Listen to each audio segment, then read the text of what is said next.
Fala galera, bom dia, boa tarde, boa noite para vocês que nos acompanham no canal do Clube de Engenharia do YouTube. Estamos aqui dando prosseguimento à segunda parte do nosso segundo dia de quinto encontro Fluminense de Estudantes de Engenharia. Tivemos uma abertura sensacional, tivemos a primeira parte do nosso segundo dia maravilhosa também, com muito conhecimento sendo passado para todos nós. E iremos entrar agora na nossa segunda parte do nosso segundo dia, com muito mais conhecimento e muito mais assuntos extremamente importantes e necessários para a nossa sociedade e nossa engenharia nacional. Agora contaremos com a presença da doutora Denise Pires para falar sobre os quadros de investimento das universidades públicas e o que isso reflete na vida da sociedade. Essa palestra será mediada pelo nosso companheiro e amigo de Secretaria de Apoio ao Estudante, Rafael Franco. É contigo, Rafa. Vai lá, irmão. Boa tarde a todos e a todas. Tive um pequeno probleminha na minha conexão, mas eu já tô de volta, restabelecido. Eu queria dizer, primeiramente, que é um prazer que vocês não têm ideia estar aqui mediando essa live com pessoas do mais alto gabarito dentro da nossa academia. A professora Denise, eu acho que já deu para perceber que o Clube de Engenharia tem uma afeição, um carinho grande pela senhora, porque é o segundo FFEND que a senhora está com a gente participando. Eu acho que isso representa o quanto que a universidade, né, ela representa para a sociedade como um todo, sociedade organizada, e a UFRJ faz parte disso, né, uma das maiores do Brasil. Eu sou da UF, eu sou aluno de Engenharia Ambiental na UF, então somos universidades irmãos e irmãs, e é um prazer estar com a senhora aqui nesse encontro. Então, o que eu queria colocar para o pessoal, para todo mundo, é que a gente começa a semana desse encontro com muitos socos no estômago, né? Para a gente que está dentro da academia, seja na universidade privada, na pública, né? A gente começa escutando do nosso ministro da Educação que esse espaço, né? Espaços como esse que a gente está ocupando deveria ser para poucos, enquanto a gente luta pelo contrário. E é nessa situação que a gente se vê hoje, enquanto alunos, professores, técnicos, né? Integrantes da nossa comunidade universitária, a gente se vê nessa posição, onde o ministro, né, o nosso chefe aí, o máximo, dentro da nossa federação, ele profere essas palavras tão tristes. Nisso, no meio de um tumulto, né, no meio de mais já de 560 mil mortes pela Covid no Brasil, a quem eu presto minhas condolências aos familiares, no meio de um governo que cada vez mais acirra as questões contra a gente, né, contra a universidade, contra a democracia em si. A gente finalmente vê reações aí vindo daqueles órgãos, das entidades que deveriam já ter começado a reagir um pouco mais de tempo aparecendo, para ver se a gente consegue ser um pouco dessa situação tenebrosa que a gente se encontra. Claro que isso não vem de hoje, né? Não vem desse governo, a gente já vem de uns 5, 6 anos, a gente vem sofrendo bastante com cortes nas universidades, né? E com o desrespeito crescente às instituições, às entidades democráticas que prezam pela democracia. Então, nesse meio dessa confusão, dessa profusão de sentimentos, né? Desse ensino remoto, do trabalho remoto, dessas novas tecnologias, a gente tendo que se encontrar dessa forma, em vez de estar presencialmente se abraçando, né, dando as mãos e podendo, de fato, estar sentindo a energia um do outro, a gente está aqui tentando, da melhor forma possível, continuar esse contato e manter as nossas esperanças num Brasil, né, num futuro mais bonito, mais próspero, que a gente consiga sair desse atoleiro que a gente se encontra hoje. A gente começa ontem muito emocionado nossa jornada aí no nosso quinto EFEND, com falas muito inspiradoras de todo mundo ontem.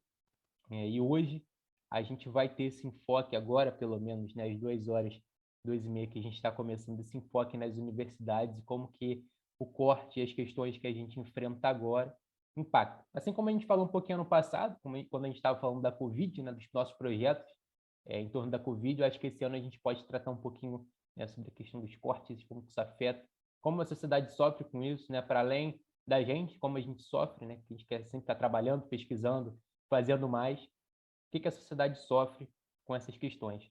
Então, sem mais delongas, professora, tomar a liberdade de passar a palavra para a senhora. Mais uma vez, muito obrigado por estar aqui. E é isso. Palco aí para a senhora. Muito obrigada, Rafael. Vocês me ouvem bem? Perfeitamente, professora. Eu gostaria, inicialmente, de agradecer o convite para estar aqui no quinto Encontro Fluminense de estudantes de engenharia, e também nessa comemoração dos 5 anos do evento A Responsabilidade da Engenharia no Desenvolvimento de uma Sociedade Sustentável. Na verdade, esse título, né, que vocês comemoram 5 anos, é um evento muito atual.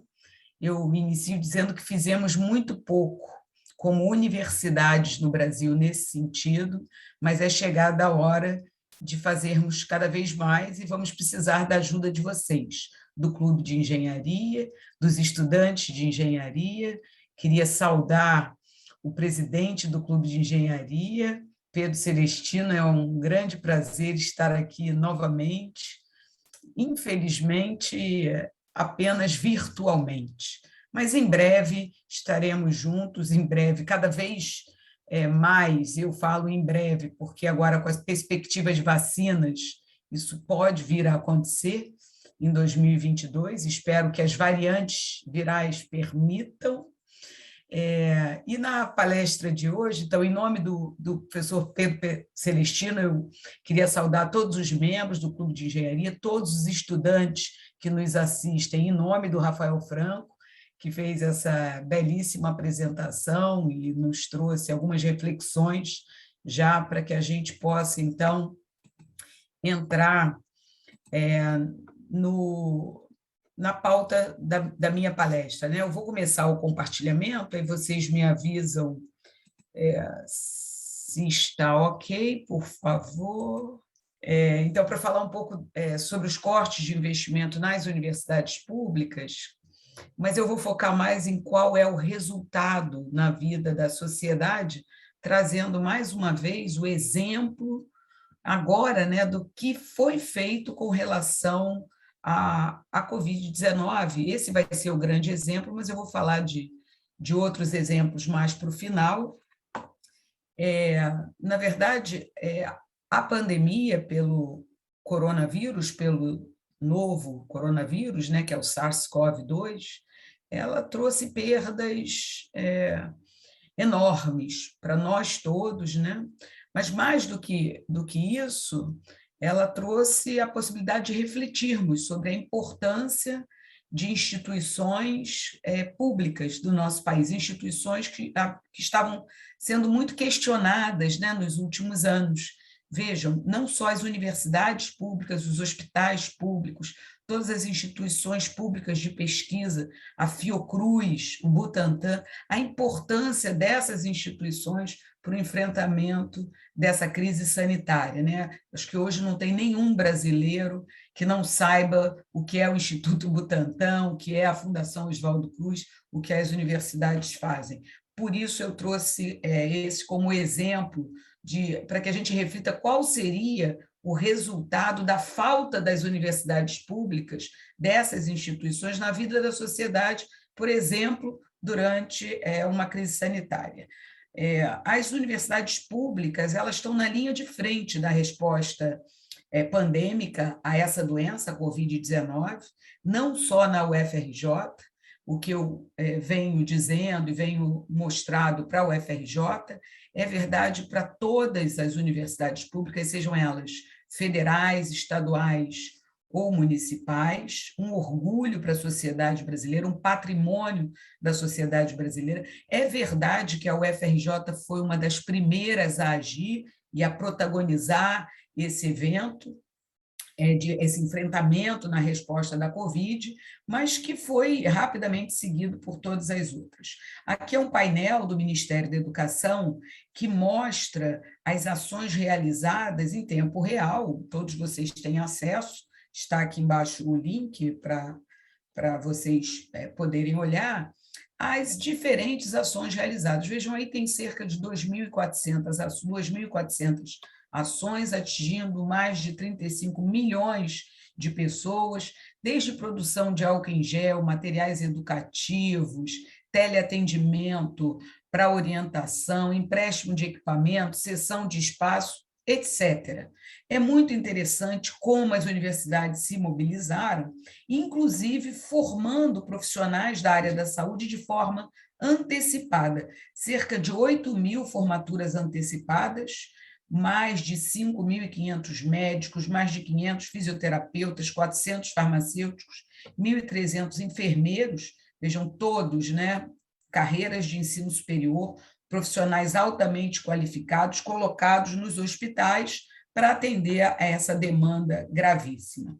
Ao mesmo tempo, vejam como o Brasil tem hoje, né, entre 2020 e 2021, um emaranhado de instituições públicas de ensino que não existiam há uma década atrás, há 15 anos atrás, melhor dizendo.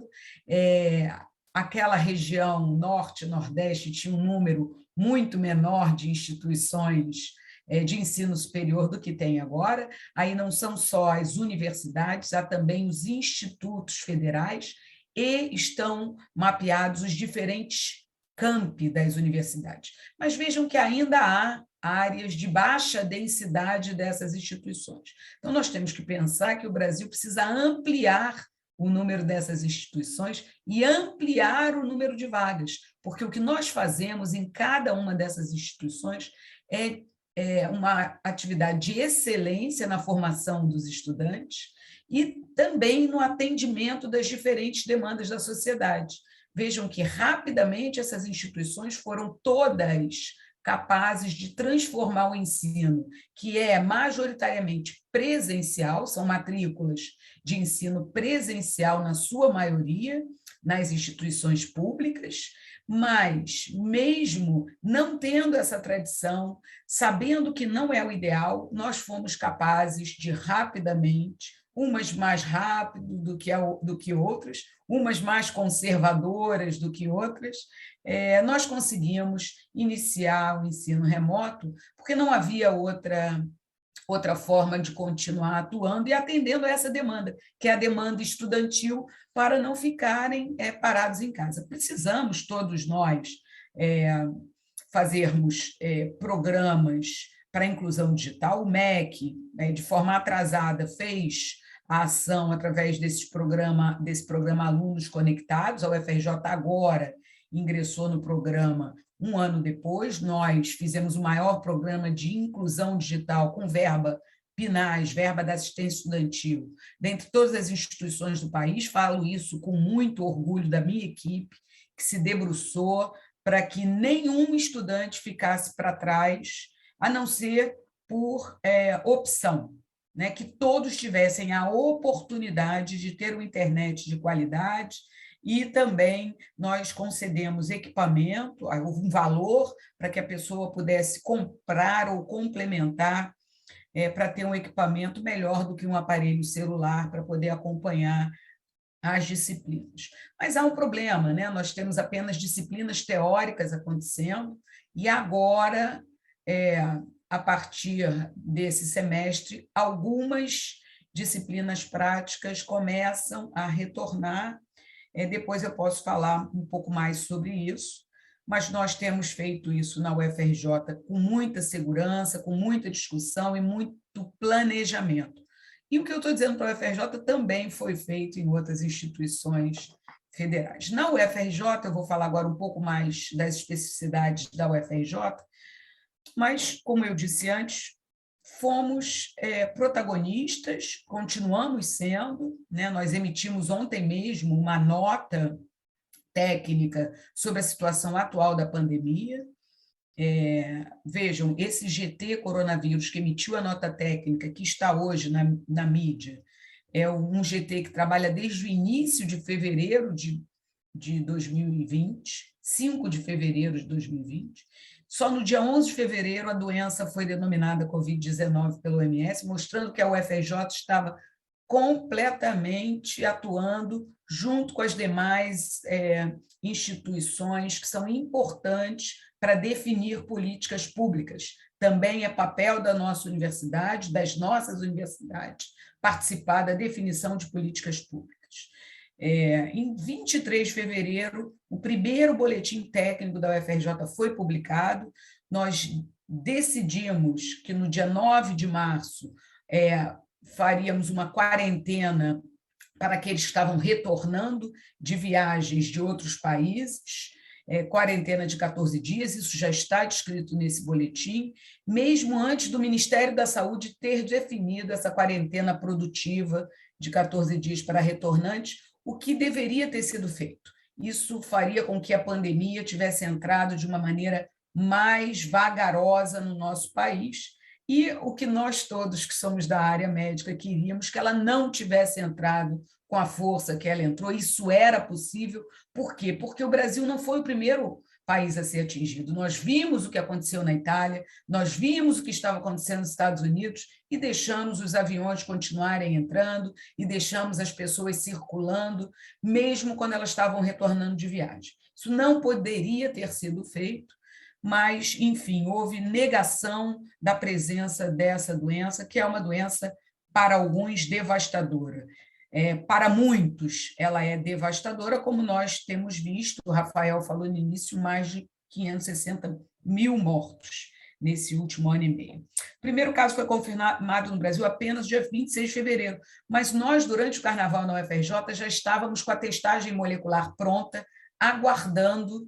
Todos os retornantes que apareciam com sintomatologia já estavam sendo atendidos na nossa universidade, com toda a precaução. O primeiro caso não foi no Rio de Janeiro, foi em São Paulo, mas poderia ter sido em pleno Carnaval, e nós estávamos preparados para isso.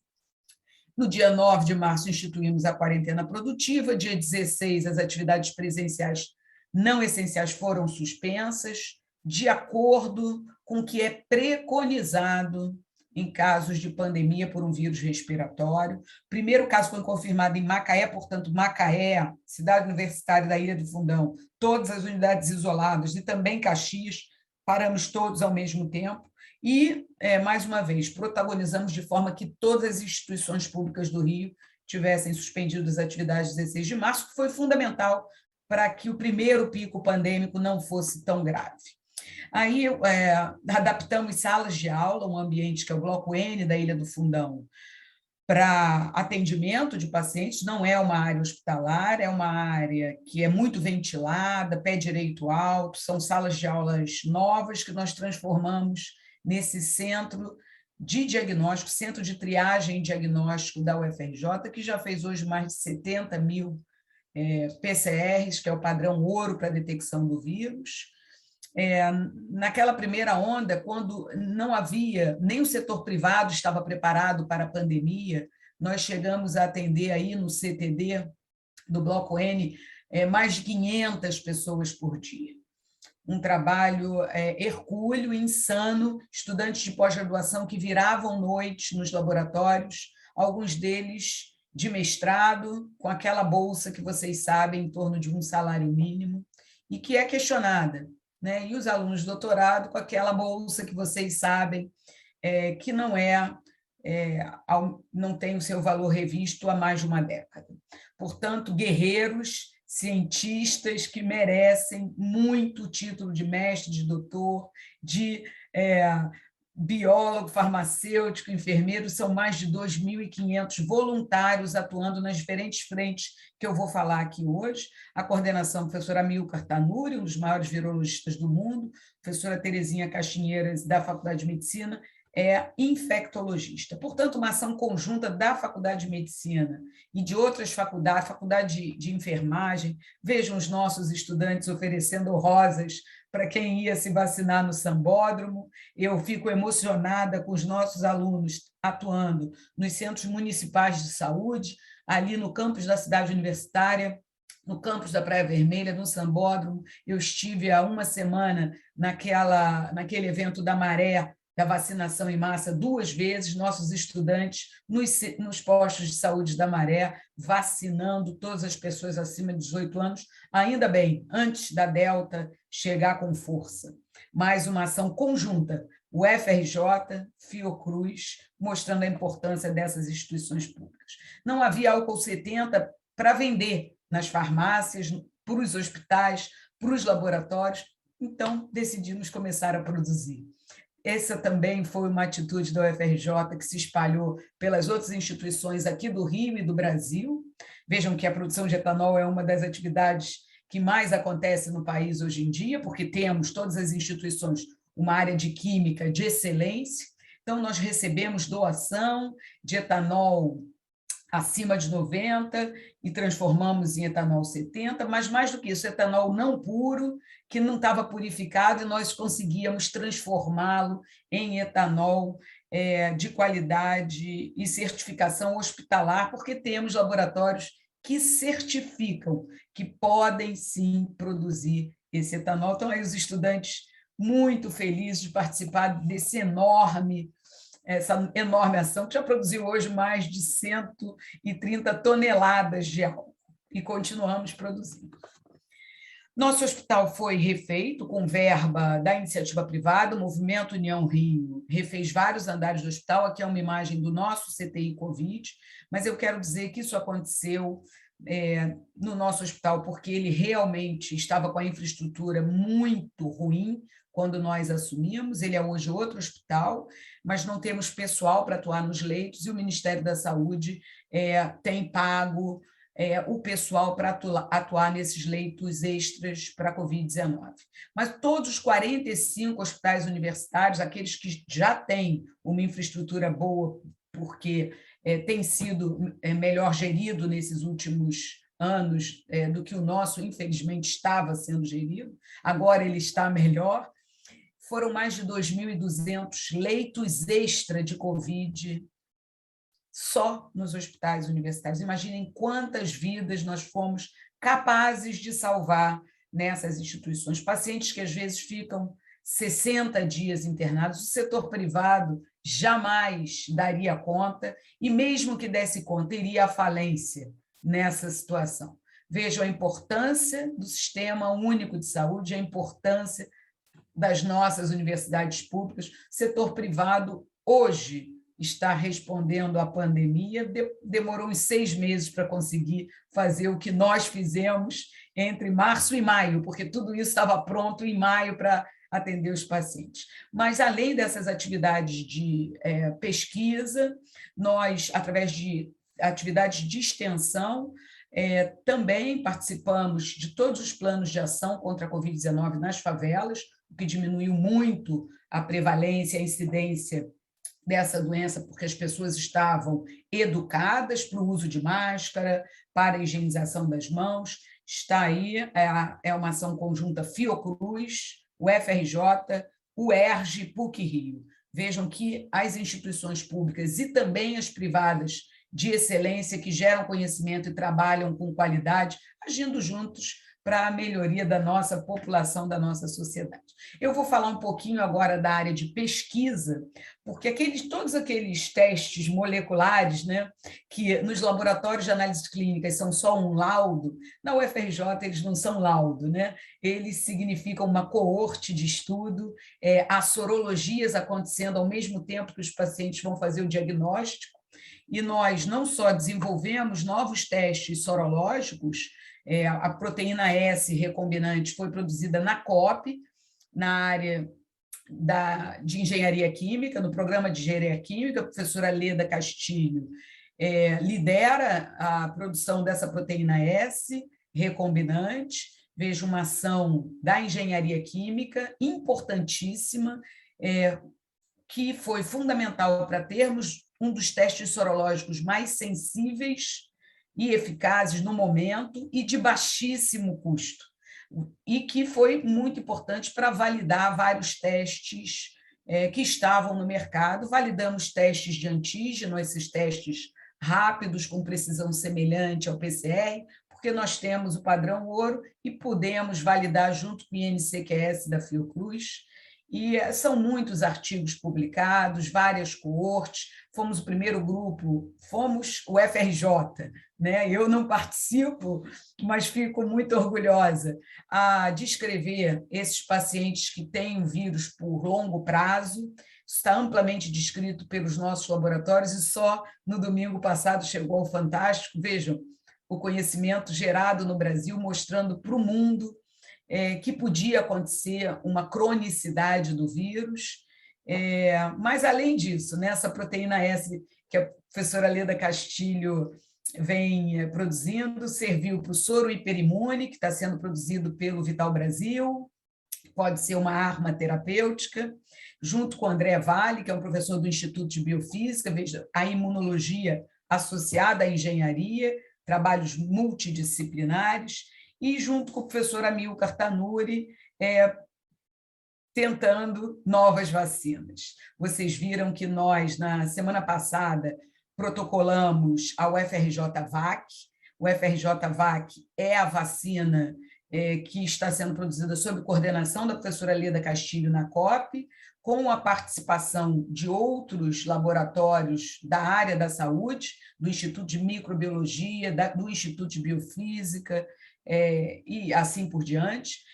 Os testes pré-clínicos em 2 meses devem terminar, toxicológicos em animais. É uma vacina muito promissora e que deve começar os testes em voluntários até o final desse ano, início do ano que vem, se tudo der certo, tivermos financiamento. Mas, para além dessa vacina com proteína recombinante, uma vacina parecida com a vacina da hepatite B, com outras vacinas que usam essa tecnologia, que o Brasil detém e, portanto, poderá produzir no próximo ano, o professor Amilcar está desenvolvendo uma vacina com base em RNA, como é a vacina da Moderna e da Pfizer, porque o Brasil não detém ainda a tecnologia de produção de vacinas por RNA. De onde surgirá essa tecnologia? De uma universidade pública, obviamente. Se não for da UFRJ, será da USP, da Unicamp, da UFBA, da UFPB, enfim, não importa. Será, com certeza, de uma universidade de pesquisa. Eu agradeço os pesquisadores, estudantes de pós-graduação e de graduação. Vários dos nossos voluntários são alunos de 1º e 2º período. Parabéns a todos vocês. Está aí o produto que me emociona e emociona todos nós, que pode vir a salvar o mundo. Por que não acreditar que será a vacina brasileira a mais eficaz? Temos que ser esperançosos. Vejam, quando a gente olha publicações em Covid-19, no mundo, o Brasil está em 11º lugar, apesar do subfinanciamento.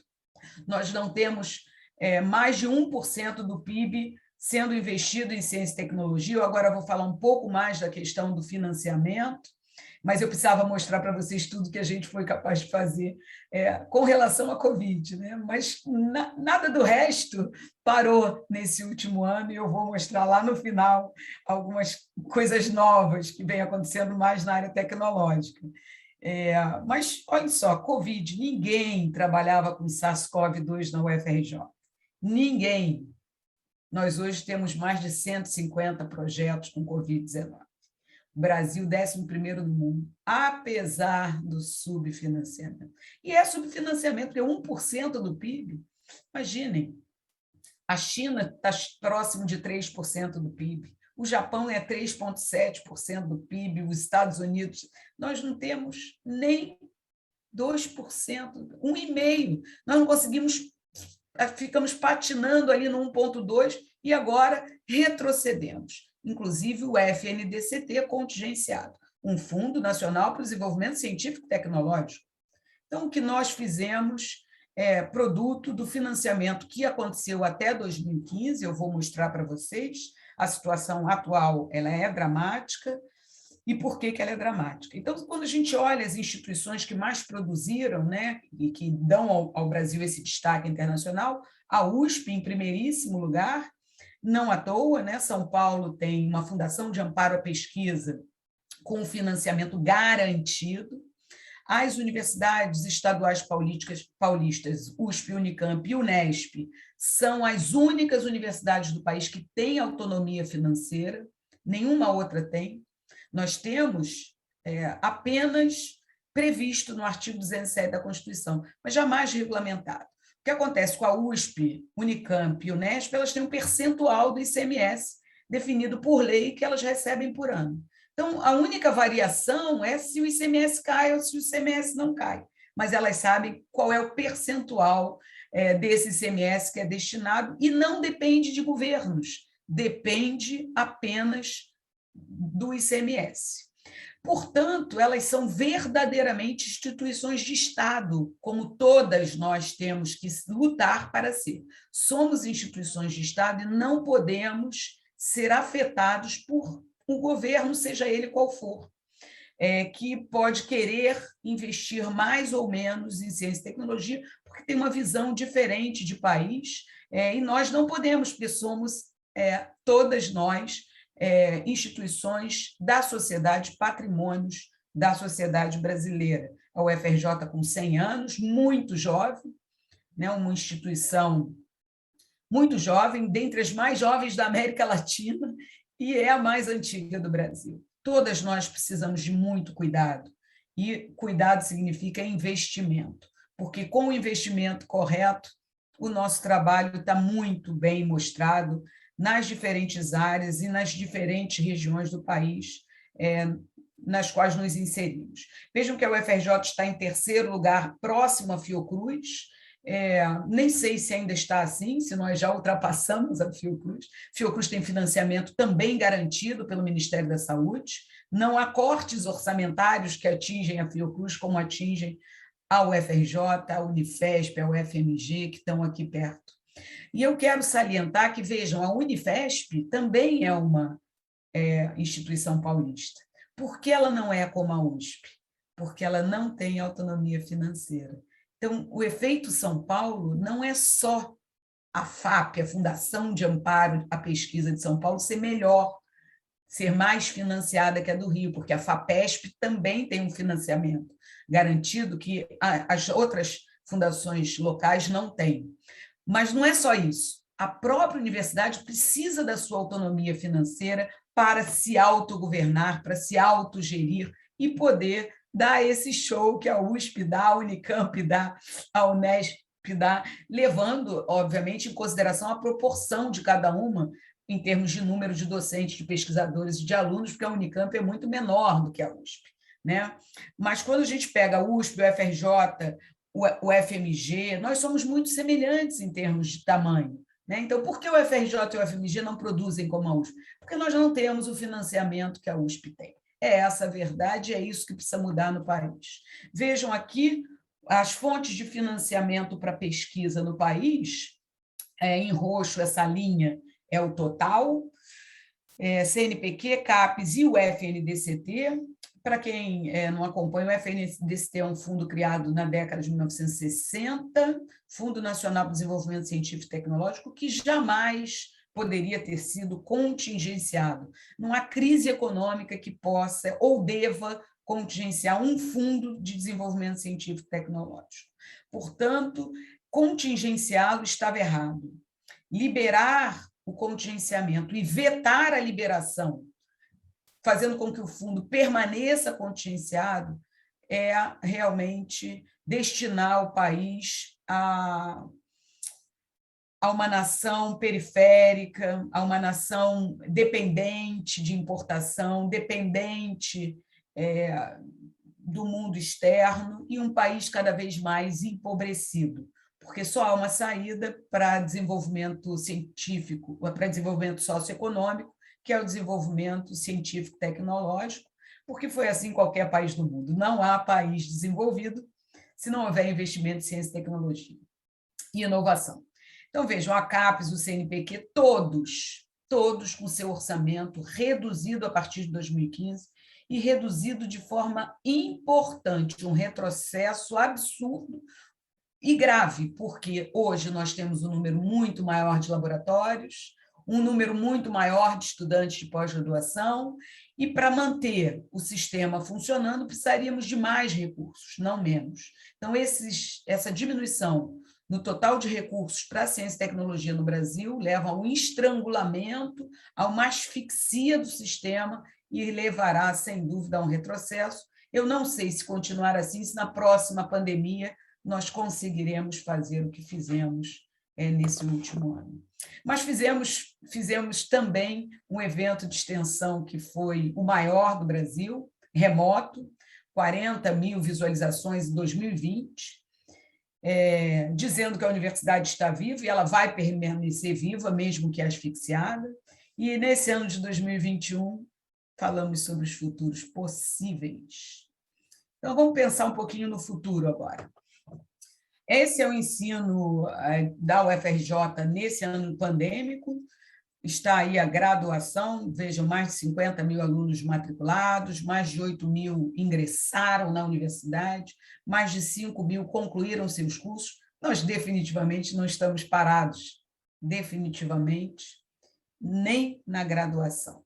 Na pós-graduação foram 5.500 ingressos, temos cerca de 17 mil alunos matriculados, e muitos mestres e doutores se formaram na nossa universidade em 2020 de forma remota.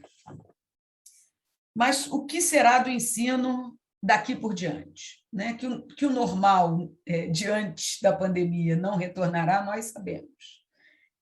Como integrar mais as áreas do conhecimento, sermos mais flexíveis, não sermos nada rígidos nos nossos conceitos, na forma de agir, porque quanto mais rígido, maior chance temos de romper, de quebrar.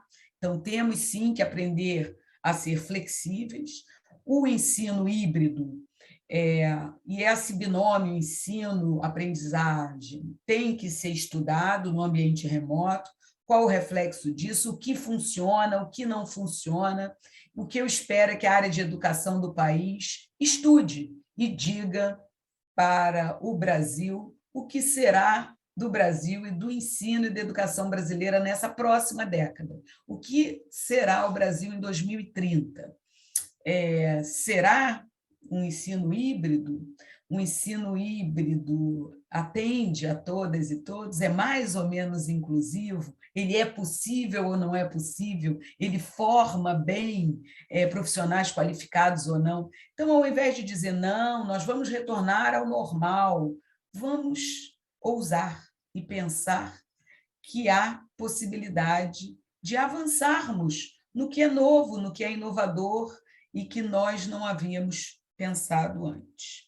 Então, talvez tanto o ensino tradicional, presencial, precise acontecer e retornar, mas com um número menor de alunos na sala de aula, que uma parte dos alunos possa assistir de casa e ser reconhecido se ele for bem na avaliação, que aí sim deve voltar a ser presencial. Bom, eu podia ficar aqui a tarde toda falando sobre essa questão, que é a que mais me apaixona. O que será de nós em 2030? Mas eu quero falar o que acontece conosco agora. Né? Nós temos no Brasil, em 2017, chegamos a 60 mil mestres, ainda não atingimos os 25 mil doutores, isso é por ano, era uma meta prevista no Plano Nacional de Educação, que foi completamente abandonado, um plano nacional cujas metas devem ser atingidas até 2024, nós estamos em 2021, e não vejo avançar, o grau de analfabetismo continua enorme, e assim por diante. Mas essa meta, que diz respeito ao Plano Nacional de Pós-Graduação, é uma das únicas metas que foi atingida, mesmo que parcialmente. Mas não sei se nós conseguiríamos manter. Então, veja, em 2009 eram cerca de 90 mil doutores no Brasil, e em 2019, 180 mil. Houve um avanço nessa década, entre 2009 e 2019, que é inegável. E a história vai dizer o que será de nós em 2029. Quem estiver vivo verá. Mas esse número é grande, esse número é para poucos, esses 180 mil, são poucos ainda para o país, para esse projeto de país que nós acreditamos, um país que consiga exportar alta tecnologia, exportar para além de exportar somente commodities, é suficiente? Então, eu trago para vocês um número, porque os números, vocês que são da área de engenharia sabem muito bem que a gente pode mostrá-los como nos interessa. Então, muito cuidado com os números. Né? Quando nós olhamos esse número de doutores, não precisamos de mais doutores. Veja, qual é a população do Brasil? E qual é o ideal em termos de doutores percentual, né? Por 100 ou por 1.000 habitantes. E a gente pega esse número, aí sim, né, relativizado com relação à população, e compara com os outros países do mundo, com os países desenvolvidos e aqueles que não são desenvolvidos. E assim a gente escolhe o que a gente quer. Nós queremos fazer parte de que lado? Né? Do lado desenvolvido ou não desenvolvido. E aí está, quando nós pegamos os dados da OCDE, relatório de 2018, a média da OCDE tem 1,1% de doutores entre 25 e 64 anos. O Brasil tem 0,2%, o que quer dizer que nós estamos 5 vezes abaixo da média dos países da OCDE, perto do México, da Indonésia. Estão vendo ali? Então, de que lado nós queremos estar? Do lado da Suíça, dos Estados Unidos, da Suécia, da Alemanha, da Dinamarca? Ou do lado do México, da Indonésia, da Grécia, da Lituânia? É isso que a gente tem que mostrar, é isso que a gente tem que optar, é isso que vocês, jovens, devem analisar. Eu não tenho dúvida que, para todos nós, para diminuirmos a desigualdade social no nosso país, para aumentarmos a qualidade de vida, aumentarmos a segurança, diminuirmos, né, esses problemas todos que nós vivemos no país, nós precisamos de um maior número de doutores. Vejam, quando a gente pensa só na educação superior, eu não vou falar dos doutores que estão inseridos nas empresas, que, infelizmente, a maior parte dos doutores no Brasil ainda está na academia. Eles precisam ir para as empresas. E por que eles não estão nas empresas? Porque não existem empresas nacionais. Porque elas não são incentivadas, né? Então, isso é um outro problema que eu não vou abordar hoje. Mas vejam, se a gente pensa que o doutor pode dar aula e ajudar a formar doutores e ser um pesquisador, um bom professor, vejam que há um aumento de doutores na rede pública, isso é um dado do censo do Ministério da Educação, não foi invenção minha, está no censo, eu tirei de lá. Vejam que houve um aumento de doutores na rede pública, contratados nas universidades. Enquanto na rede privada, esse aumento foi pífio, não, muito pequeno. Houve um aumento na contratação de mestres. Isso nós sabemos que vários doutores nem dizem que são doutores para não serem demitidos. Ora, isso não tem relação com o fato do ensino na rede privada ser de pior qualidade? É óbvio que sim. Há incentivo para que essas instituições contratem doutores? O que nós precisamos é de mais professores doutores atuando no ensino superior. O que nós precisamos é de mais vagas no ensino superior de qualidade, não no ensino superior que diploma porque diploma, que está interessado em lucro. Não, não é disso que o país precisa. O país precisa de um ensino superior de qualidade e, para ter um ensino superior de qualidade, precisamos ampliar a formação, a qualificação dos professores, do ensino básico ao ensino superior. É outra falácia. Não há uma dicotomia entre o ensino básico e o superior, é um sistema. Enquanto nós não tivermos professores altamente qualificados e valorizados, não haverá saída para o ensino básico. Nós não vamos melhorar a qualidade do ensino básico. E o ensino superior, nas instituições públicas, tem mais qualidade, mostrado pelo censo do INEP, né? Todos os cursos de melhor nota estão todos nas instituições, quase todos, com exceção das PUCs, pouquíssimas confessionais. Estão nas instituições públicas por quê? Porque nós temos professores mais qualificados, né? Professores mais valorizados. Vamos fazer a mesma coisa com o ensino básico. Por que não uma carreira em dedicação exclusiva também para o ensino básico? Uma formação de professores com projeto de nação, que tem o povo efetivamente educado. Mas, para isso, não pode acontecer isso aqui que a gente está vendo, essa diminuição absurda do orçamento, como eu mostrei para vocês, que está no gráfico de baixo dessa tela.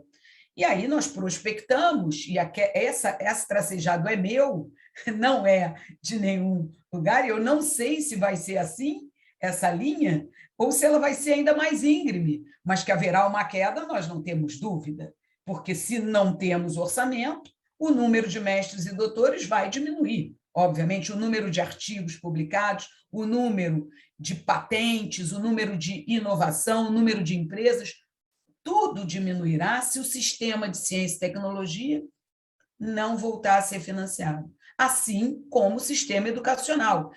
Fala-se muito que o estudante brasileiro ele custa muito para o país. Primeiro, em educação, nós não gastamos, nós investimos, né? Então, o investimento não é grande em educação no Brasil, porque aquelas pessoas que dizem isso, elas olham um número absoluto, o número em percentual do PIB, mas não relaciona ao número de estudantes. Quando esse valor é relacionado ao número de estudantes, nós somos um dos países que menos investe em educação também. Então, nós investimos pouco em ciência e tecnologia, em percentual do PIB, nós investimos pouco na educação, quando analisamos de forma per capita, e aquele pouco que investimos está diminuindo. A universidade é para poucos, Rafael? A universidade brasileira, no momento, é para muito, muito poucos, mas não é para ser assim. Então, vejam, 1/3 da nossa população não terminou o ensino fundamental. Isso é gravíssimo. E a parcela com o ensino superior, com ou sem pós-graduação, não chega a 20%. Então, a universidade no Brasil, atualmente, ela é para muito poucos. E se nós observarmos o percentual que tem graduação em instituição pública, é menor ainda. Então, nós precisamos pensar em investir mais e aumentar o número de vagas, porque nós não podemos ser um país soberano, como queremos e trabalhamos para ser, um país que não depende dos outros países, que é autônomo, que produz, porque nós temos mercado consumidor para isso. Só conseguiremos isso se tivermos a maioria dos nossos jovens ingressando e permanecendo no ensino superior, porque foi assim que a Coreia do Sul desenvolveu, foi assim que a China se tornou uma potência nos últimos 50 anos. Daí a receita está dada. Vamos seguir esse caminho, ou não. Ou queremos continuar um país periférico que não dá oportunidade para a sua população, que não dá acesso ao ensino superior, que acha que está tudo bem. A educação é para todos e todas já. É isso que está aí, e eu concordo, e por isso eu trouxe esse gráfico. Então, a nossa situação é gravíssima, gravíssima, e não pode continuar assim. Bom, e por último, eu quero lembrar que nós temos os 17 Objetivos de Desenvolvimento Sustentáveis para atender, como todos os demais países do mundo, definidos pela Organização das Nações Unidas. A UFRJ tem se debruçado sobre esses objetivos e quais os objetivos nós, como universidade, estamos conseguindo atender, ajudar a sociedade a atender. Vocês, em breve, no futuro próximo, quem sabe no próximo ano, eu venho falar sobre como a universidade está ajudando a sociedade a atingir os Objetivos de Desenvolvimento Sustentável. Lançamos um edital especial recentemente do Parque Tecnológico, focado em qualidade da água, em emprego digno, redução de desigualdades e cidades e comunidades sustentáveis. Só sobre esses 4 objetivos, mas há grupos trabalhando nos 17, mas como nós temos contribuído para o Brasil, né? Porque nós sabemos que esses objetivos não são atingíveis até 2030, mas nós precisamos trabalhar no sentido de que eles sejam atingidos, não podemos andar para trás. Mas, infelizmente, eu tenho que mostrar, quando nós pegamos o primeiro objetivo de desenvolvimento sustentável, erradicação da pobreza, nós só conseguiremos se aumentarmos o investimento em ciência e tecnologia e educação. Educação é o maior fator de mobilidade social do mundo. Não investindo em educação, nós aumentaremos a pobreza no país. E é o que vem acontecendo de 2015 para cá. A população em situação de pobreza aumenta de 2015 para 2017, e extrema pobreza também aumenta de 2015 para 2017. Se não houver como medir, nós não saberemos como estaremos em 2021. Portanto, é importante que o censo continue, que o IBGE seja financiado para que nós possamos ter esses números mapeados no nosso país e possamos trabalhar pelos ODS. Então, os futuros possíveis, eles devem ser pensados e construídos no presente, e nós continuaremos lutando para que eles sejam construídos no presente, junto com vocês, estudantes, técnico-administrativos, todo o corpo docente das universidades. A gente precisa pensar, não é mais na indústria 4.0, já é na 5.0, que volta o olhar ao ser humano, a questão da inteligência artificial, a medicina personalizada, as mudanças climáticas, economias sustentáveis. Nós sabemos muito bem que é esse o futuro, e nós precisamos construí-lo no presente, e as instituições públicas devem ser aquelas que lideram esses movimentos, mas para isso nós precisamos de laboratórios equipados, de pessoal qualificado. Não adianta só sonhar, precisamos também realizar, porque o mundo atual ele é o chamado mundo VUCA, de alta volatilidade, de incertezas, de muita complexidade, ambiguidade, e só instituições como as nossas vão poder ajudar vocês e as gerações futuras a tornar o nosso planeta um planeta melhor para todos nós. A nossa história, a história da UFRJ, essa foi a frase dos seus 100 anos, né, que nós completamos em setembro. A nossa história é o seu futuro. Essas crianças são crianças ribeirinhas da Amazônia, e eu espero que nas próximas décadas elas possam ter acesso à educação de qualidade, à saúde de qualidade, elas possam ser o que elas quiserem, e não fiquem somente olhando as águas dos rios da Amazônia secarem. Espero, sinceramente, que a gente tenha mais e mais parques tecnológicos como esse da Ilha do Fundão para atender as demandas da sociedade, ter mais ônibus a hidrogênio, mais extração de petróleo de água profunda, mas também mais conhecimento para remediar todas essas atividades antropogênicas que tão mal fazem ao nosso planeta. E, para isso, nós precisamos cada vez mais de geração de conhecimento e aplicação do conhecimento para uma sociedade sustentável. Muito obrigada, mais uma vez, pelo convite. Nós que agradecemos, professora Denise, são pontos aí essenciais aí para o nosso debate e o pensamento que a gente procura construir. E enquanto a senhora fala, discorre sobre essas questões, eu fico só pensando o quanto nós somos muito bons, né? O quanto nossos alunos, nossos pesquisadores, né, que por algum motivo no Brasil não são reconhecidamente profissionais, trabalhadores, nossos mestrandos e doutorandos, como nós somos bons e conseguimos fazer muito de muito pouco, né? Então, isso eu fico imaginando num cenário contrário aí, se a gente tivesse muito investimento, a gente estava dominando o mundo, né? Nesse mundo era nosso, a gente era os Estados Unidos, a gente era a China. E isso é emocionante nesse sentido, porque de frente de uma pandemia, de uma crise que a gente vem passando ao longo desses anos, mas uma crise que se acentua nesses últimos 2, que vai fazer, a gente consegue se colocar aí à frente dessas lutas, né? Professora, vou tomar a liberdade de ler algumas perguntas aqui que o pessoal está fazendo no chat, para a gente também trocar uma ideia sobre isso, esses últimos minutos que a gente vai ter aí, desse nosso encontro, e interagir um pouquinho com o pessoal também, as percepções. Primeira pergunta, professora, é do Márcio Girão. Ele pergunta se a UFRJ, e eu estenderia, tomar a liberdade, Márcio, estender as outras instituições de ensino, federais, estaduais, estão preparadas para o ensino híbrido em suas salas de aula.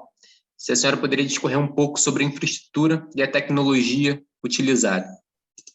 Muito obrigada, Márcio. Sua pergunta é excelente, né? Eu falei que podia falar sobre isso a tarde toda. Na verdade, nós temos várias questões envolvidas aí. Uma questão da tecnologia, sob o ponto de vista tecnológico, não estamos preparados. nós não temos nem rede de qualidade nas salas de aula da UFRJ, nem sem fio, nem cabeada. Então, nós precisávamos ter todas as salas cabeadas, porque nós estamos na Rede Rio, aqui na UFRJ, e temos internet de qualidade nos laboratórios de pesquisa, em algumas salas e laboratórios de aulas práticas. Há a rede cabeada chega em alguns locais, mas nós somos uma universidade muito grande, diversa, e a rede não tem a qualidade adequada para manter, né, o ensino híbrido a partir da universidade para o aluno que está na sala de aula. E nós temos feito isso a partir das nossas casas, né, com a rede que nós temos nas nossas casas. Muitas pessoas, muitos professores e alunos aumentaram, né, a sua internet, os planos por conta disso, para que a gente possa ter a atividade com qualidade. Então, a gente precisa de investimento nessa infraestrutura e também no treinamento dos professores, porque muitos professores ainda têm muita dificuldade com esse ambiente remoto, né? E é natural, nós não estávamos acostumados a isso. Eu tenho a oportunidade de participar de alguns eventos, né, como reitora da UFRJ, que são internacionais. A UFRJ ela é muito, muito grande, né? É incrível, e quando eu vou nesses eventos internacionais, me perguntam sobre como está o ensino, o que nós pretendemos, e não é muito diferente em outros lugares do mundo, não. Então, o que a gente tem certeza no momento é que a gente quer voltar presencial, e a gente tem a outra certeza é que há de haver um formato híbrido. Em alguns países do mundo, esse formato já existia há uma década. Né? Eu estou falando de Canadá, Austrália, mesmo nos Estados Unidos. E o que eu chamo de híbrido é o seguinte: o professor ele vai para a sala de aula, ministrar a sua aula, e os estudantes podem ou não ir à sala de aula. Eles podem ficar assistindo de casa ou estarem na sala de aula de forma presencial. Isso acontece em vários países porque as universidades estão preparadas, né? E essa liberdade, né, do estudante, ele pode, na segunda-feira, não assistir uma aula, mas na terça ele já está presente, porque na segunda ele não pôde, entendam? Esse formato de ensino, ele permite que o estudante, por exemplo, que mora muito longe da universidade, e que tem uma aula às 8 da manhã, ele não precisa sair cedo demais de casa. Pode dizer, não, eu vou para a universidade só para chegar lá no próximo turno que começa às 10, entenderam? E vai assistindo a aula de casa ou mesmo no transporte, dá mais flexibilidade.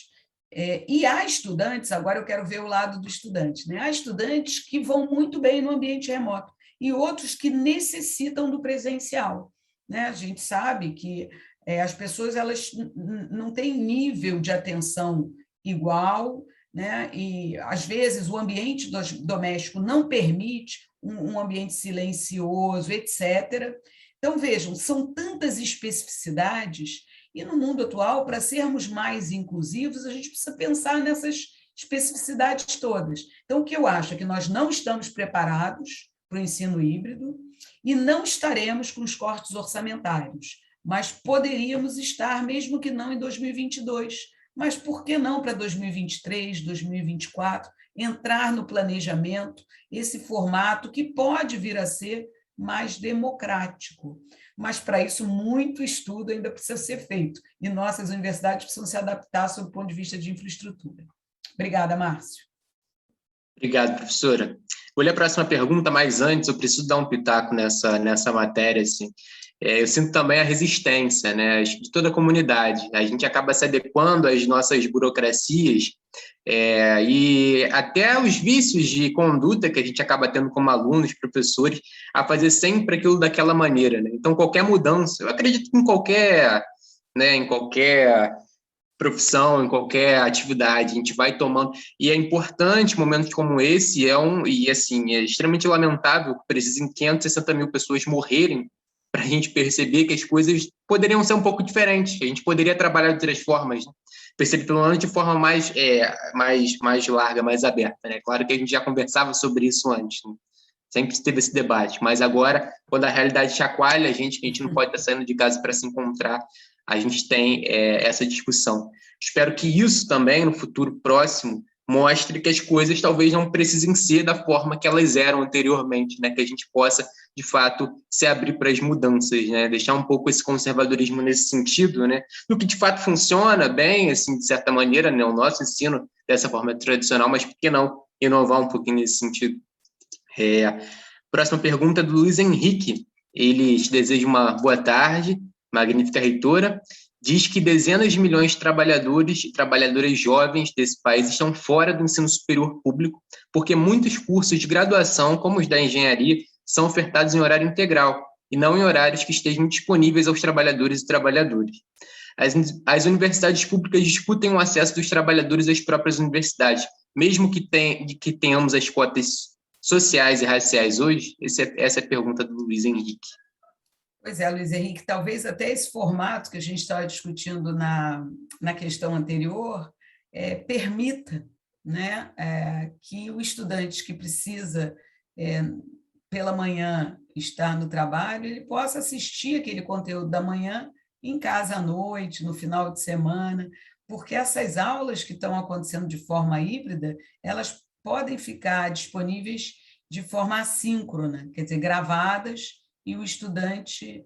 Então, tudo isso vai ser possível, eu acredito, né, num país que realmente privilegia a educação e instituições públicas que sempre primam pela qualidade, e tudo isso é possível. Imagine que vocês podem ter esse ensino híbrido, como eu falei, né, o professor presencial, mas também estudantes assistindo de casa, em tempo real, de forma assíncrona, mas as aulas ficarem gravadas de forma assíncrona, como está acontecendo hoje, permitindo que esses estudantes, num outro horário, possam tirar dúvidas. Então, há um horário para tirar dúvida, para estar com o professor, definido já previamente no calendário, que esses estudantes possam trabalhar e também cursar e passar nas avaliações. Eu me lembro, a UFRJ ela tem 4 cursos de ensino à distância, são cerca de 7 mil alunos, e há muito conservadorismo, né, na universidade.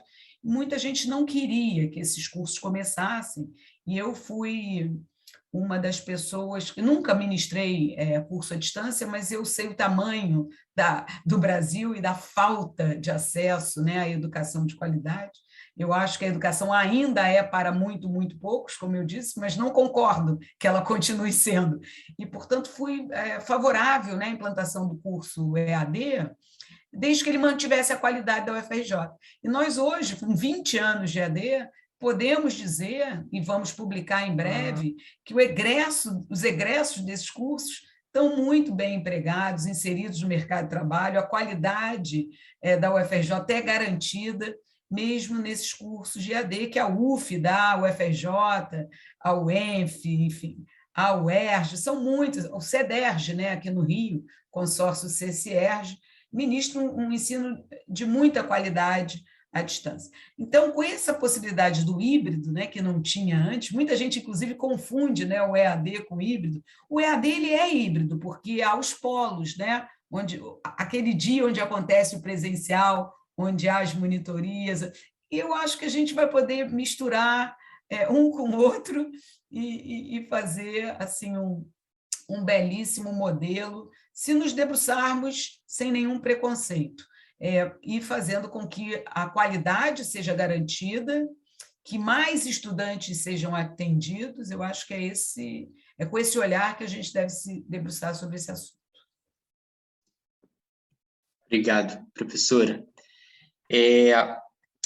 Agora, o Tiago Lima, ele diz, boa tarde, reitora, me chamo Tiago Lima, faço engenharia civil na UFRJ. Gostaria de saber de que forma a UFRJ e outras instituições federais podem estar arrecadando recursos próprios, sem dependerem totalmente do governo federal. Tiago, excelente a sua pergunta. Eu nem trouxe essa questão hoje, porque é mais uma falácia. Então, vou contar para vocês o que tem acontecido, né? As universidades precisam arrecadar recursos próprios. Nós arrecadamos recursos próprios. Todas as universidades fazem isso. O orçamento discricionário da UFRJ, aquele orçamento que o MEC destina para a UFRJ, se nós pegarmos esse orçamento, que é para pagamento de conta de água, luz, e somarmos as verbas que vêm para as atividades de pesquisa, através de agências de fomento, empresas que vêm via as fundações universitárias, esses valores se igualam, não. A verba que vem captada, muitas vezes pelo setor privado, via fundação de apoio, ela ultrapassa a verba que vem. Então, vejam, parem com essa ideia de que nós, das universidades públicas, queremos só ser mantidos pelo Estado. Não é isso. De jeito nenhum, ninguém, né, consegue produzir como nós produzimos com o subfinanciamento que nós temos. Quando dizem que nós dependemos demais do Estado, é porque eles levam em consideração, isso é uma conta, eu não sei nem como qualificar, passou a ser orçamento da UFRJ, quando fala a UFRJ tem 4 bilhões de orçamento. Você sabe que orçamento é esse, gente? É contando com aposentados e pensionistas. É justo que uma universidade tenha no seu orçamento o orçamento do salário de aposentado e pensionista que recolheu para a Previdência a vida inteira? Que conta é essa? Se não é uma conta para que a sociedade fale mal das universidades. Aposentado e pensionista não é orçamento do MEC, é orçamento de outro ministério. Vocês entendam? Me disseram, eu vou dizer para vocês, porque agora eu sei quanto custa por ano a engenharia da UFRJ. Um aluno de engenharia, eu estou falando da UFRJ, graduação, pós-graduação, tudo, 1.500 laboratórios, tudo. Se eu pegar a conta de água, a conta de luz, são 9 hospitais, 3 campi, várias unidades isoladas, todas as áreas de conhecimento, 70 mil alunos. Quanto custa por ano um aluno de engenharia? Não chega a 30 mil reais. Divide por 12 e vê qual é a mensalidade que vocês pagariam em uma universidade privada para estudar engenharia e quanto a sociedade paga para contando com o salário dos ativos, professores e técnico-administrativos ativos. O meu salário está certo contar. Não quando eu me aposentar, porque eu contribuo mensalmente para a minha previdência. E hoje em dia, né, os professores que entram hoje não terão uma aposentadoria integral. Mas você imagina que a aposentadoria integral de professores e pensionistas que recolheram a vida inteira sobre o seu bruto para terem aposentadoria integral. Enfim, é uma maluquice. Veja o que eu falei, que os números vocês usam como quer. Então, a verdade não é que as universidades públicas não captam recursos externos, isso é mentira, e não é verdade que o orçamento das universidades públicas leva a um preço de diploma que é maior do que o das particulares. Não é. Né? Eu falei, esse valor que eu falei para vocês é o valor que inclui, inclusive, o curso de medicina. E um mês de uma faculdade de medicina está, em média, no país, 10 mil reais, 12 mil reais por mês. Os estudantes da medicina estão juntos de vocês, pagando 30 mil por ano na UFRJ, com a qualidade que tem a UFRJ, com acesso à pós-graduação, aos laboratórios de pesquisa, à iniciação científica. E, por último, a UFRJ não pode aumentar, nesse momento, desde que eu assumi, 2019, nós não podemos aumentar recursos próprios. Temos hoje alguns patrimônios que não estão alugados e que, se nós alugarmos, o dinheiro é recolhido pelo governo federal. Isso é devido à emenda constitucional 95, à emenda do teto de gastos. Então, não é verdade que nós, aumentando a captação de recursos próprios, teremos mais orçamento. Quanto mais nós recolhemos, mais a verba que nós recolhemos vai para o superávit fiscal do governo.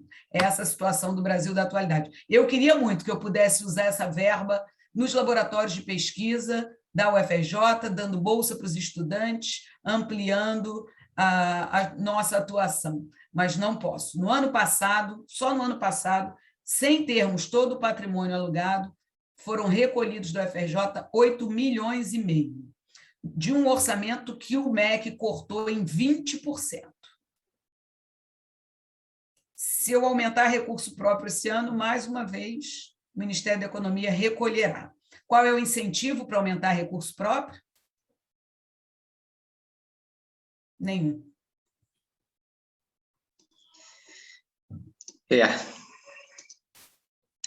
Vamos seguindo. Professora, o Tiago ainda pergunta se a senhora poderia disponibilizar esses slides para o pessoal. Lógico, lógico.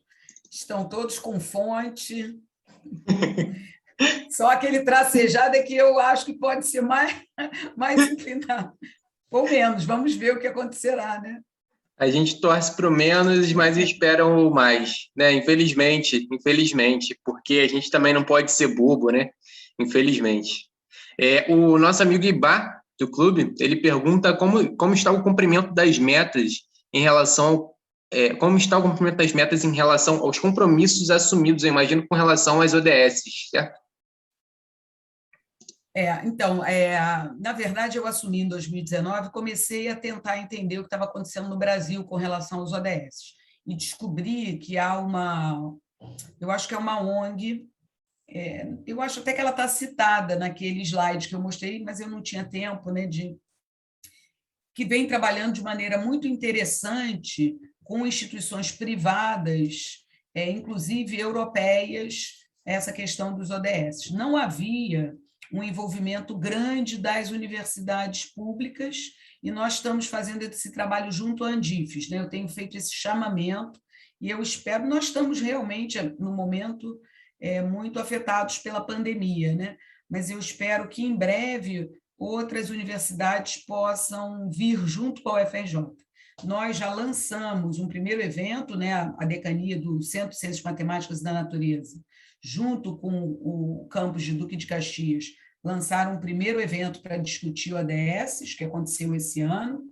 Nós estamos fazendo um mapeamento dos grupos que trabalham em cluster em cada um dos ODS. Isso tudo será apresentado para a comunidade universitária em breve, porque nós trabalhamos nos ODS, mas não trabalhamos muitas vezes sem mostrar, né? E sem dizer para a sociedade que estamos fazendo aquilo, porque é importante que a sociedade esteja conosco para que esses objetivos sejam atingidos. E esse movimento de sinergismo, né, entre a universidade e a sociedade, ele depende da sociedade ser chamada, né, para ouvir falar dos ODS. Eu acho que é isso que está faltando, né? Só há um pequeno grupo trabalhando com isso no Brasil, e eu acho que a gente deve ampliar isso para o país inteiro.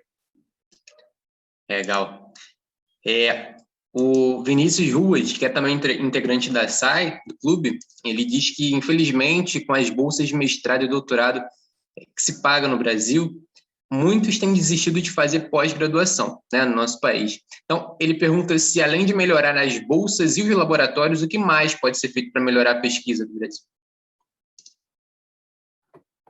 Não tenho dúvida que nós precisamos que as bolsas sejam recompostas, né, o valor das bolsas sejam recompostos. A gente tem bolsas super defasadas, né, quando a gente pensa que elas têm mais de 10 anos sem nenhum tipo de reajuste, é dramático, né? Para muito poucos, você continua realmente como se fosse um estudante de graduação, né? É difícil, você não consegue pagar aluguel, se alimentar. Então, a bolsa, a dedicação exclusiva associada a esse valor de bolsas é praticamente impossível.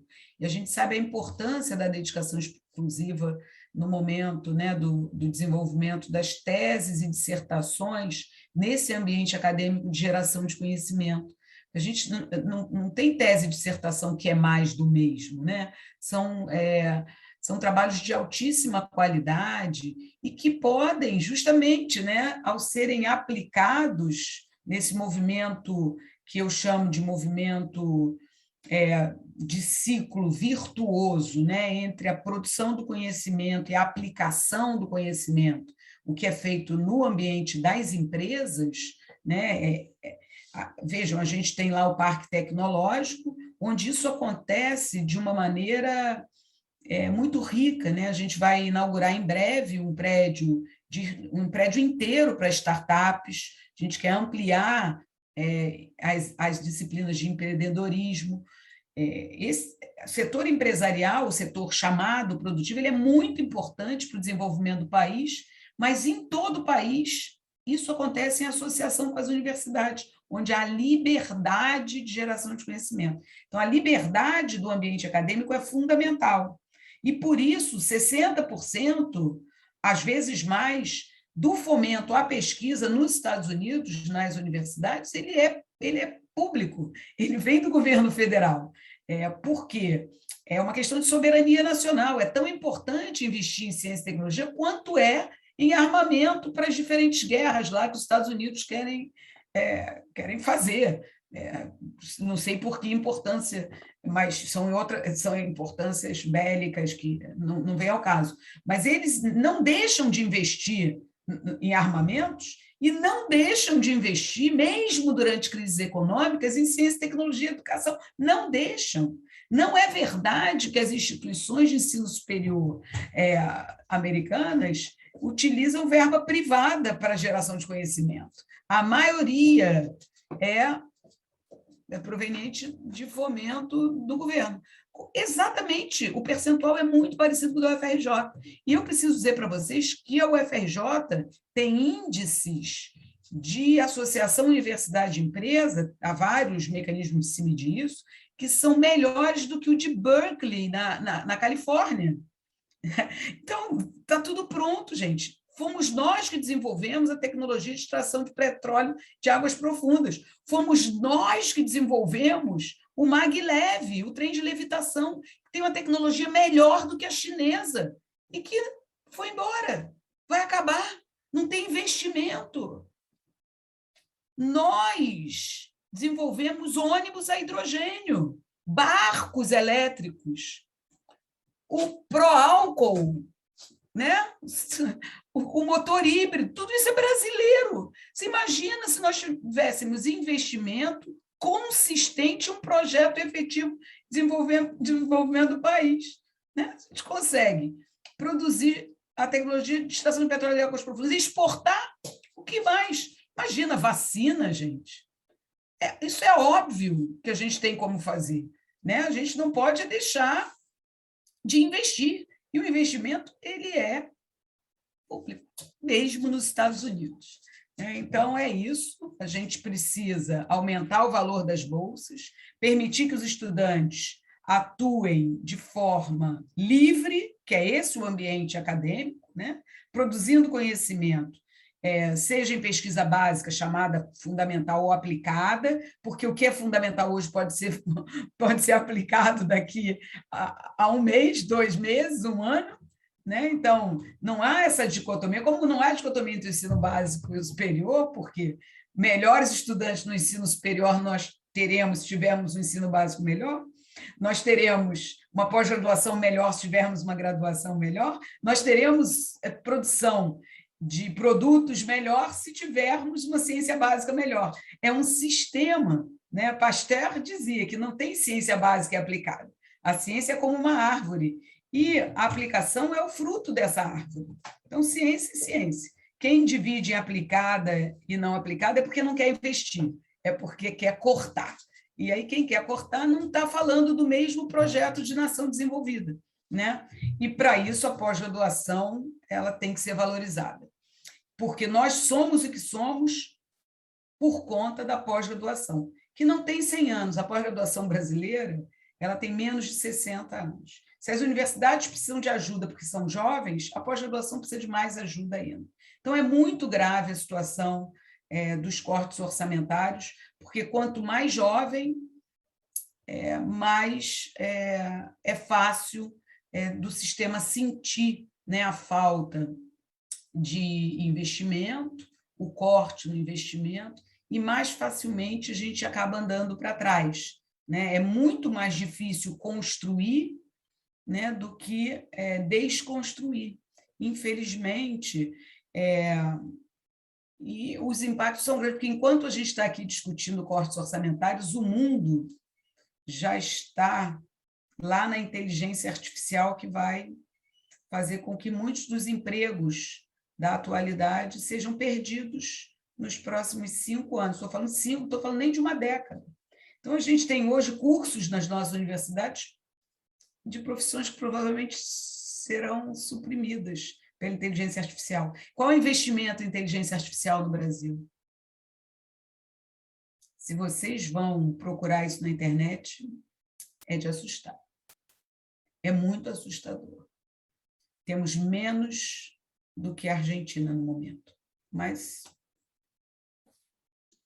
vai melhorar. A crise econômica vai passar. E a gente vai ficar aí, professora, certamente. Inclusive, com relação a isso, a gente tem essas palestras de repente também acabam proporcionando um pouco disso para a gente. Eu falo por mim, acredito por muitos colegas também, o quanto a gente perde um pouco as esperanças, né? Porque a gente estuda, faz N estágios, né? Para também conseguir continuar estudando, né? Porque sem dinheiro, infelizmente, a gente não consegue se manter. E para quê, né? Assim, a gente se olha e vê essa loucura que a gente vive, né? No nosso caso, como engenheiros e engenheiras, futuros engenheiros e engenheiras, cada vez mais sendo contratados como analistas, assessores, nunca como engenheiros. A gente acaba, aí o clube também estava repercutindo um pouco isso.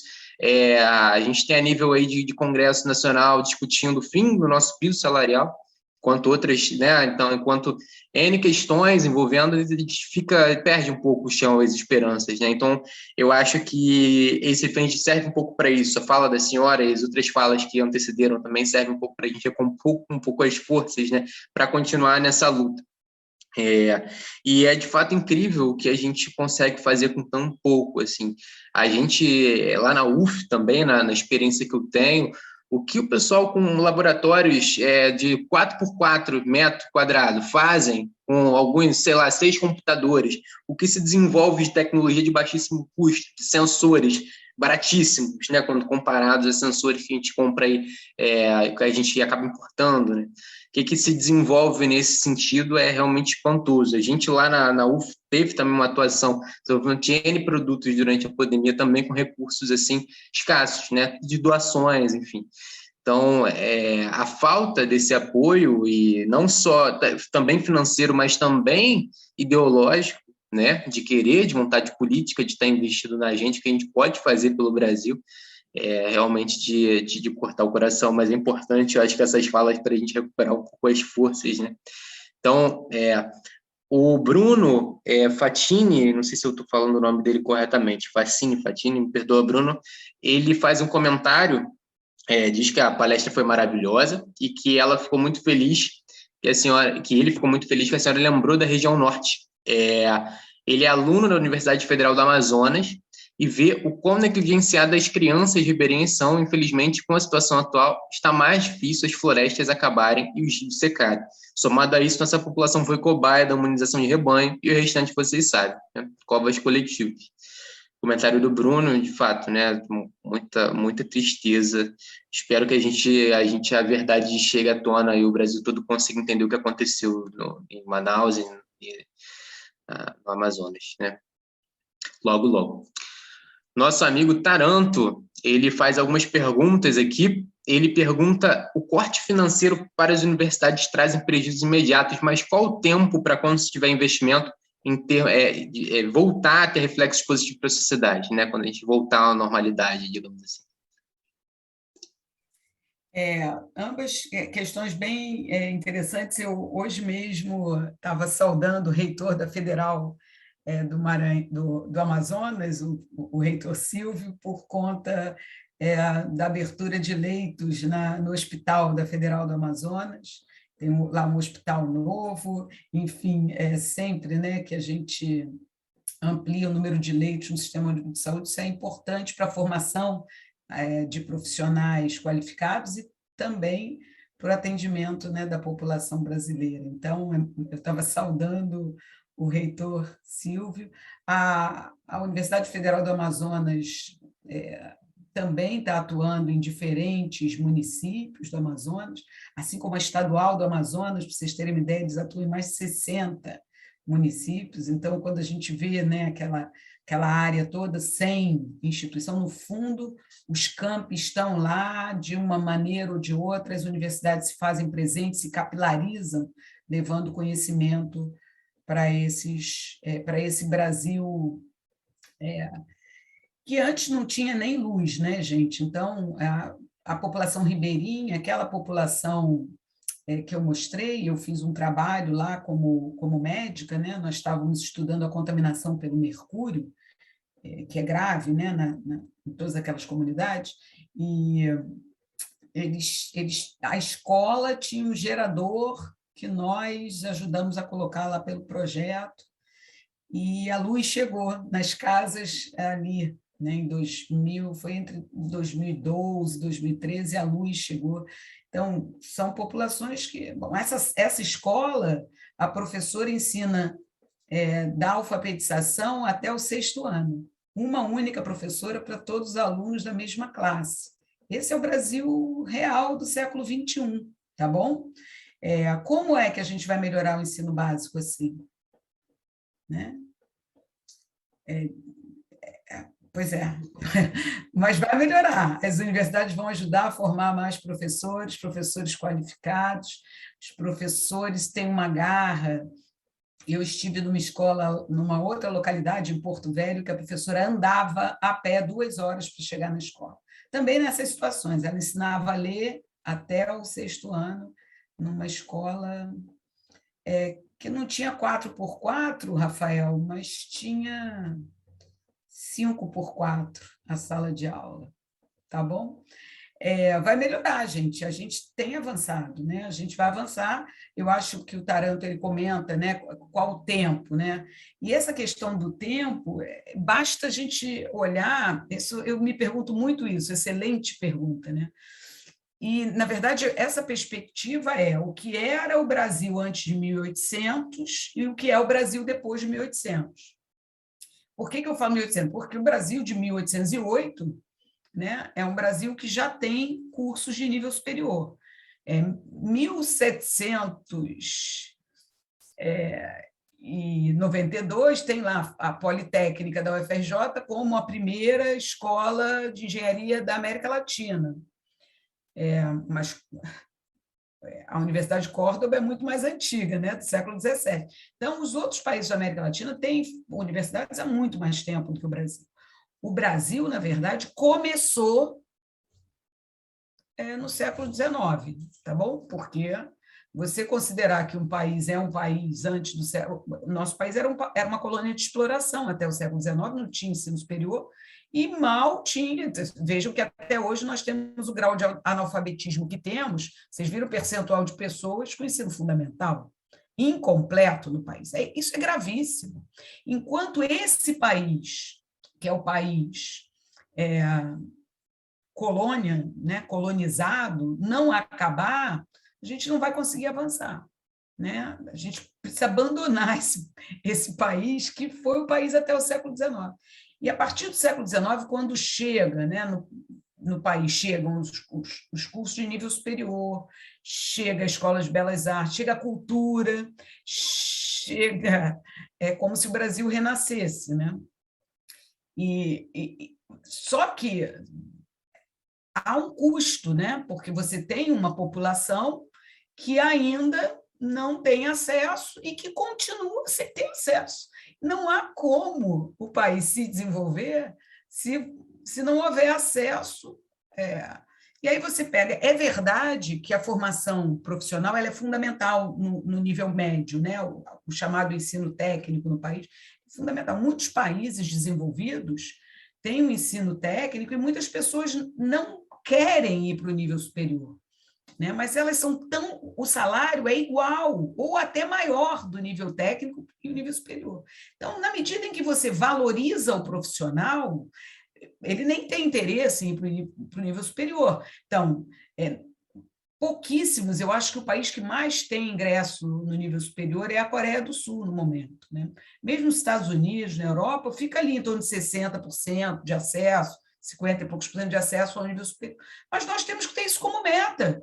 A gente tem que ter a possibilidade de pelo menos 50% dos brasileiros chegarem ao nível superior, não é? E se graduarem. Enquanto isso está acontecendo, a gente tem menos de 20%, gente. Não tem 1/4 dos brasileiros com acesso. Isso é muito pouco.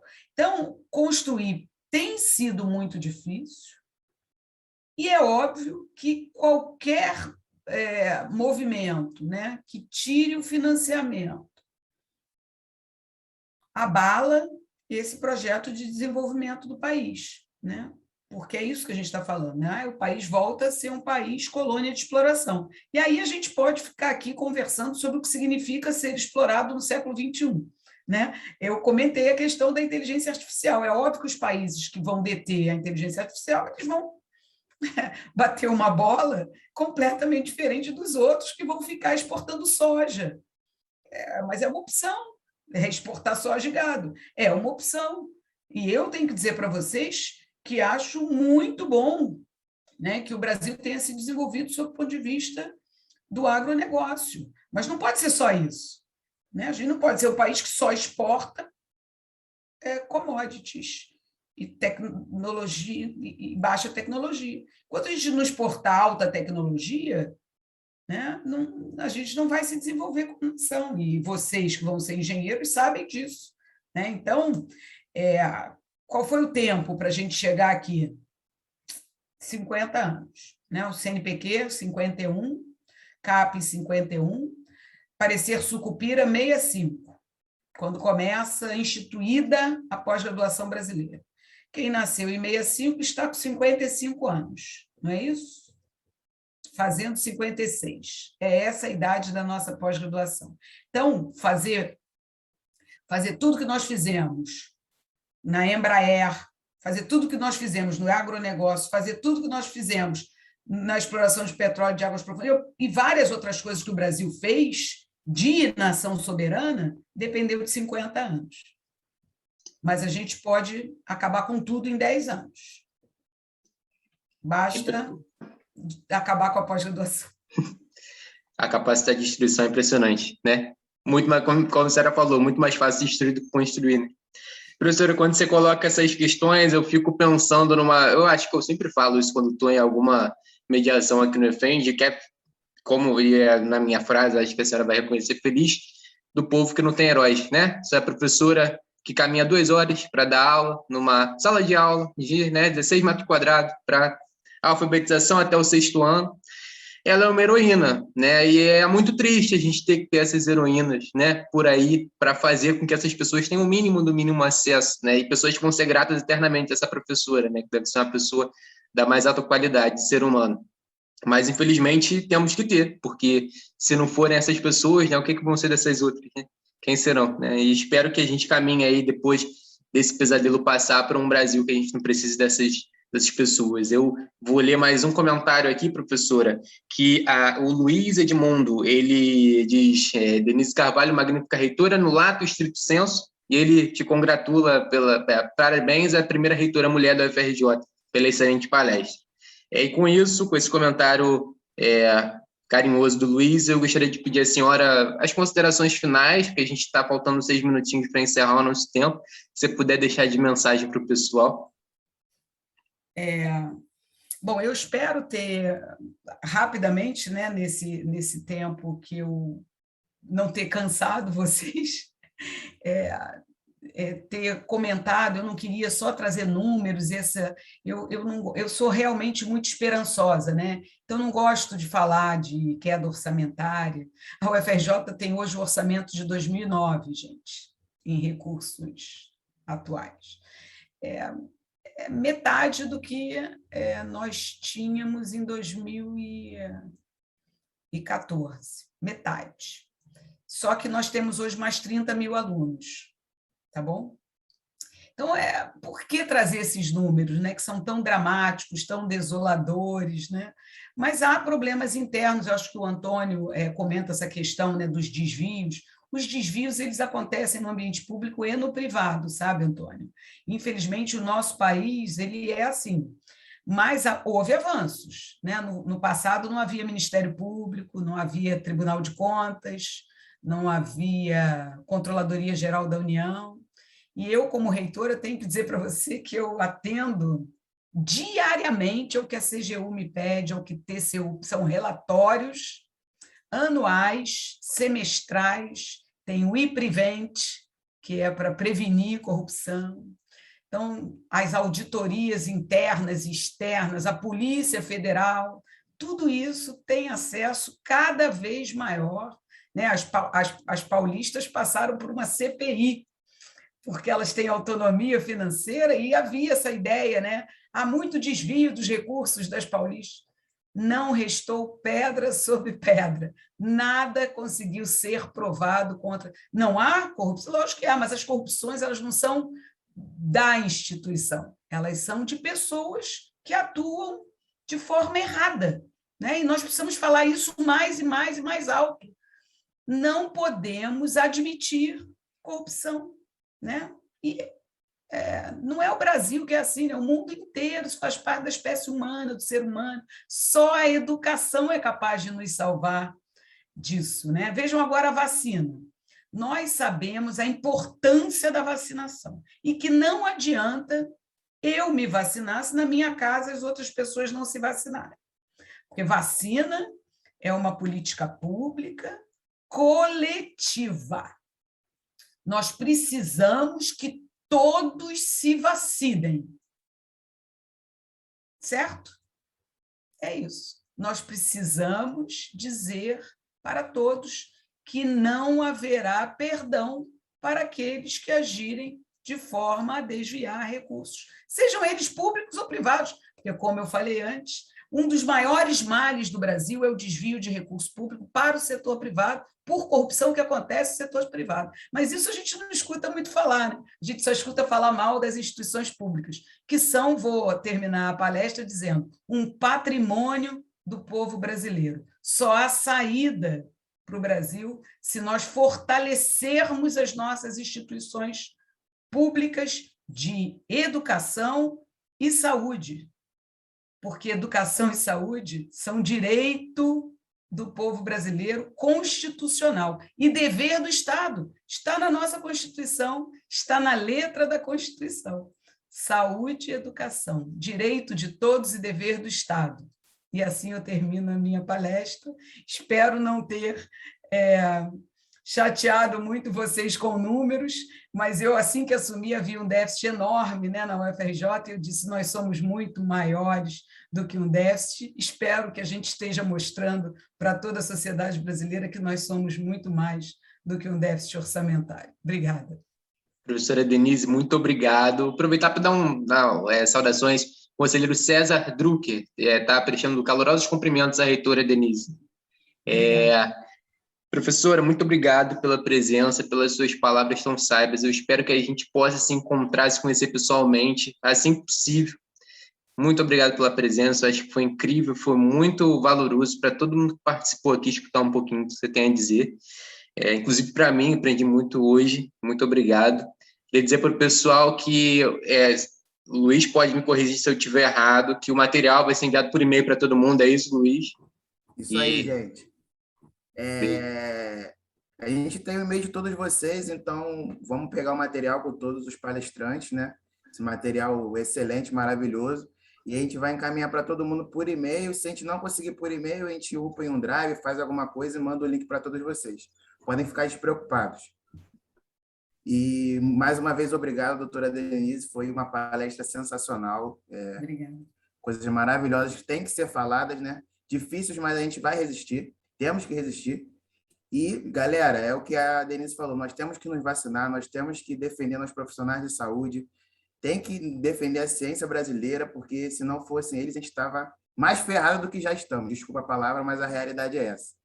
E só antes de eu passar a palavra para a Karina, que vai ser a mediadora da próxima palestra, com a doutora Cláudia Morgado, eu gostaria de... Vou colocar aqui no chat para todos aqueles que quiserem, né, fazer a sua filiação, associação no Clube de Engenharia. Nós, estudantes, temos direito à associação de sócio aspirante gratuita.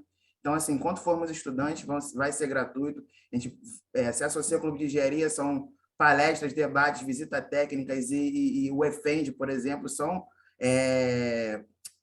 fornecidos, né, são organizados pelo Clube de Engenharia, além de outros pontos, né, outras pautas. Essa instituição centenária maravilhosa que nos acolhe da melhor maneira possível. Gostaria também de ressaltar, né, o Rafa fez um comentário aqui do nosso amigo da região norte, ressaltar que, por mais que o nosso encontro seja o encontro fluminense dos estudantes de engenharia, ele está sendo provado desde o ano passado que é um encontro nacional, ele não só é regional. Então, muito obrigado pela participação de todos. É muito legal a gente ver que em 5 anos, né, é um bebezinho ainda, a gente conseguiu ter agregar tanto para pessoas de diferentes lugares do Brasil, não só do estado do Rio de Janeiro. Isso é muito legal mesmo. Muito obrigado por tudo, galera, e boa noite, um bom sábado.